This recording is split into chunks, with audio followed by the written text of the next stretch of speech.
talaga sa akin to si Bebang? May kalokohan na naman? Aling Sitang, tama na po yan. Ate Bebang, natatakot na po ako. Baka pagalitan ka ni Aling Sitang. Huwag kang mag-alala, Emily. Ipagtatanggol kita kay nanay. Bebang, ano ba? May tinatago ka ba sa akin? Wala po, Nay. Ate Bebang, umamin na tayo. Para hindi ka paluin ng nanay mo. Pero Emily, para nalasin ko dito ni nanay. Kapag nakita ka niya dito, di ba? Sabi nga, ayaw ko niyang tumira dito. Mas malulungkot po ako kapag pinagalitan ka ni Aling Sitang. Saan ka na pupunta kapag pinalis ka ni nanay? Di ba? Sabi mo, wala ka ng bahay. Nabaha na. Huwag kang mag-alala, Ate Bebang. May kaibigan pa naman po ako eh. Sila rin at saka si Danesikin. Doon na lang po ako sa kanila titira. Naawa ko sa'yo, Emily. Sana ikaw na lang ng kapatid ko.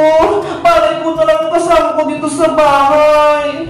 Gustuin ko man, Ate Bebang, pero ayaw naman sa akin ni Aling Sitang.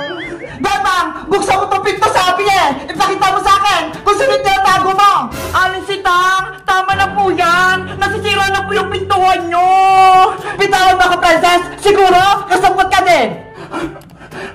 Anong tinatago niyo na, Bebang? Umamin ka? Wala po, Aling Sitang. Sabi mo sa akin ng totoo, Princess, hindi na kita bibigyan ng spaghetti tuwing birthday ni Bebang kapag nagsisinungaling ka. Sige na nga po. Aamin na ako. Sige, sabihin mo. Si Bebang po, may tinatagong sikreto. Ano nga ang sikreto? Pinapatulog po ni Bebang si Emily doon sa taas ng bahay nyo, sa bayan. Ano? Si Emily? Pinatutulog dito ni Bebang sa bahay? Opo. Sinasabi ko na nga, be. Bebang, lumabas ka dyan! Emily, anong gagawin natin? Ate Bebang, lumabas na tayo. Umami na tayo kay Aling Sitang.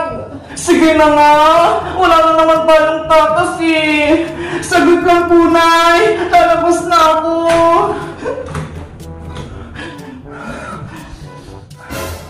Nay, Aling Sitang.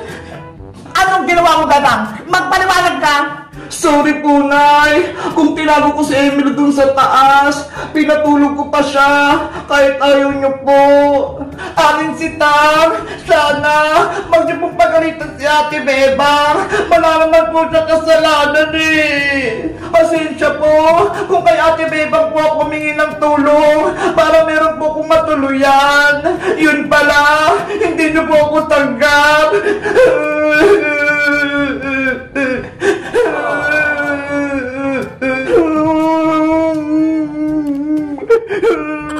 Sorry po talaga, Aling Sitang. Alis na po ako. Kung palalayasin niyo po na si Emily, sasama po ako sa kanya para meron pumuprotekta kay Emily.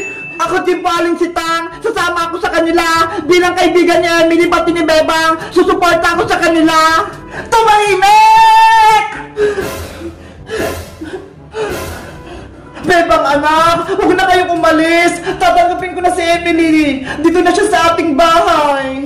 Talaga po, Nay?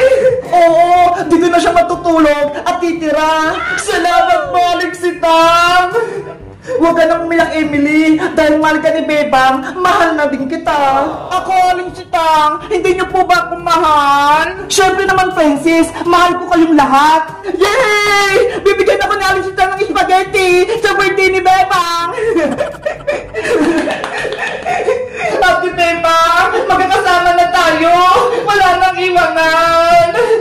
Kaya nga eh, ako din, masayang-masaya ako. Kayo guys, masaya ba kayo? Natitira si Emily? Mag-comment lang kayo.